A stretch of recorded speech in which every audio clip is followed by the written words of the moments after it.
आप सबको जोड़ने के लिए पड़ता है, सुनिएगा कि सूर देखी सितार मत देखी, सूर देखी सितार मत देखी, रूप देखी सिंगार मत देखी।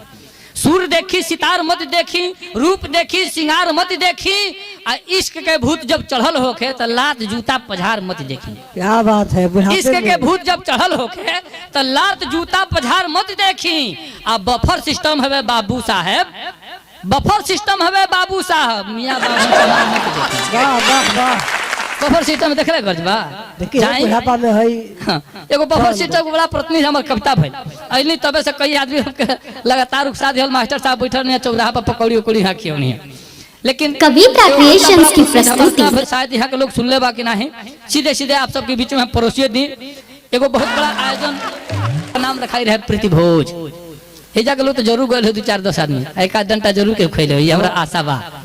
ओई में संयोग से हमहू रहनी, हमरा भाई साहब भी रहने, दोनों जन गइली जा खैली जा, जो खाए के जो व्यवस्था भइल है बफर सिस्टम के, यही पर हम कविता एगो लिखनी, सीधे सीधे सुनी सब। स्वागत है कि एगो प्रीति भोज में भाई, एगो प्रीति भोज में भाई गईनी का सबसे बतलाई, उहवा जाके हमरा कौन कौन दुख झेले के पड़ल रहे, मंत्री जी के खर्च कहीं घूम घूम रिसर्च, आ खाली खैले खातिर कितना पापड़ बेले के पड़ल। वाह वाह, जुटल कई हजारों लोग, हमरा देखते भई रो, सोचहु भीड़ देख के डरे, कहनी भाग चले के घरे। वाह भैया कहले अब रुक, फारा गोल या भीतर ढुक। देखिए हम कहनी ढुको तो हमरा एगो प्रसंग याद आ गया। अब हम भोजपुरी के महत्व बताओ तो नहीं ढुका कहनी तो ये बात हमके याद आ गई कि कहीं 50 लोग के भर्ती खुलल, 500 लोग लाइन लगा के खड़ा हो गई। अधिकारी कुल घबरा के बाहर एगो स्लिप लिख लें, कृपया कम से कम शब्दों का इस्तेमाल करें। अंग्रेजी वाला गए मे आई कम इन सर, कहले गेट आउट। हिंदी वाला गए श्रीमान जी अंदर आ सकता हूँ, कहले बाहर चलिए। संस्कृत वाला गए अहम आगंतुम सज्जनम, कहले बाहर थोड़ी देर विश्राम करिए। भोजपुरी वाला कहता ढुकी, तो कहले ढुक। ये सब जने ताकते रह गए, भर्ती हो गए। भाई पहले ही वार्निंग लिखाई बा कम से कम शब्दों का इस्तेमाल करें, तो कौन गलत हेथाना बोल बोलना के, सीधे बोला ढुकिए तो ढुक, ढुक 2 अक्षर में काम चल गया, ढुकिए तो ढुक, भर्ती हो गई।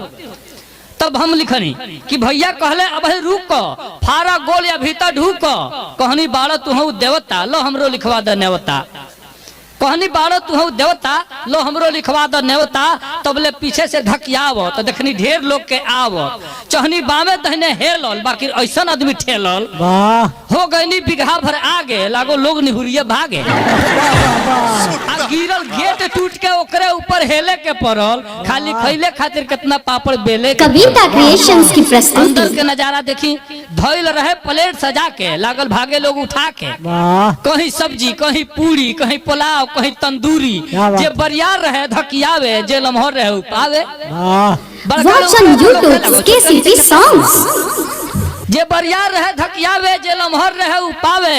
आइल पुलिस तले 50 आ लागो लोग करे शीर्षासन। शीर्षासन कहे जाला गोड़ ऊपर आ मुड़ी नीचे, ओके हमनी के देहाते में बांस गाड़ कहनी जा।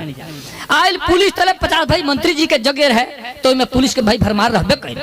आइल पुलिस तले 50 लागो लोग करे शीर्षासन, आ जे मुड़ी पर डंटा पावे उ लागे गटे सुटका, जेकरी कान्हे ऊपर छुआ जा उ लोभा के कगरिया जा, जे गोड़े पीठी पर खाई ओकरा हरदी भांग छपाई।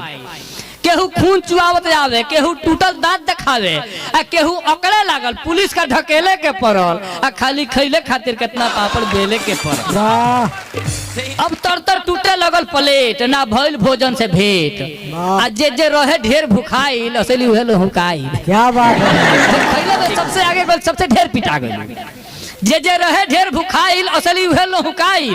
आ हम तंदूरी पौनी 1 के, और चूल्हा में के तंदूरी रोटी, हम तंदूरी पौनी 1 के, भगनी इज्जत बढ़ाई लेके, आ भैया लो लगौले आगे, देखते पुलिस लगले भागे। कहनी चल कचौड़ी मांग, कहले 2 माह पहले भाग। पहले उहे रोकल है कि रुको खा के चल जाइए, जब एगो पूरी 2 गो डंटा खैले तो भागल आओ। कहनी चलो कचौड़ी मांग, कहले 2 माह पहले भाग। का हो इहे है प्रीति भोज, पंखा पीठ हो गल सोज। हम कहनी ई बफर कहाला, हम कहनी ई बफर कहाला, आ कुकुर ऐसा आदमी खाला। हम कहनी ई बफर कहाला, कुकुर ऐसा आदमी खाला। केहू कहेला गोरुआ खाज, इहो देख ले हम आज। आ छीना झपटी धाका मुक्की, थेथर होई हुए ढूकी। देखी एक तरह तो तमाम हिंदुस्तान में कई हजारों कवि बाने, लेकिन बफर सिस्टम पर खैले पर पहला रिसर्च बादशाह तिवारी के भइल। एकरी पहले केहू ना जानते रहे कि बफर सिस्टम में खाइल जा तो कौनी तरह में फतह हो सकेला। एक सूत्र का हो, एक सूत्र आप सबके हम बता दी, बफर सिस्टम में केहू फेल ना हो सकेला। अगर बफर सिस्टम में खाए जाए के बाद, बफर सिस्टम होता है ना, उसमें खाए जाए के बाद तो पैंट शर्ट पहन के जाई, पैंट शर्ट पहन के जाई। जे कुर्ता धोती कुर्ता पजामा वाला भेटा होकर पीछे खड़ा होकर खाई, आराम से प्लेट सरकाई, पीछे के कुर्ता उठाई, हाथ पोछी जाई। ये एक सूत्र है। कविता क्रिएशंस की आप प्रस्तुति। सब विश्वास नहीं करब, हम 2-3 जगह आजमावे खातिर 2-3 जगह हम निहुर के मुंह पोछ देने के बाबा बाबा हम देखने कि लोग पकड़ लेता कि नहीं, तो दुइये को हाथ में एक हाथ प्लेट एक हाथ चम्मच, और पीछे से मान ले अगर कुर्ता वो लोग का अंदाज मिले के घिंचता तो हे पर घूमिए तो वो घूमल कर पीछे पीछे हे पर घूमले तो वो घूम जाते रे पर, लेकिन पोछल मत छोड़ी, पोछल कर पीछे से पोछ के आराम से निकल जाए, केहू ना पकड़ी पाई, हम गारंटी देते हैं। हम जब मुंह पोछ देने केहू ना धरता केहू हाथ पोछले पकड़ी तो छीना झपटी धक्का मुक्की और थेथर होई उहे ढूकी, और जे शरमाई ओकरा खलिए पेटे खेले के पड़ल, खाली खैले खातिर कितना watch on YouTube KCP songs. रहे व्यवस्था नीके, कविता के आखिर करी उहवा रहे व्यवस्था नीके, बाकी का कहीं आदमी के नेवता 20 जने के रहे, उहवा 80 आदमी ढोहे।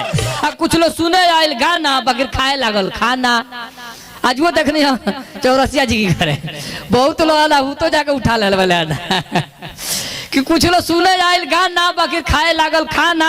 हमरा जिंदगी भर ना भूली, केहू खुश रहे चाहे फूली, अब पीछे लौटे खातिर जोर लगा के ठेले के पड़ल, खाली खैले खातिर कितना पापड़ बेले के पड़ल।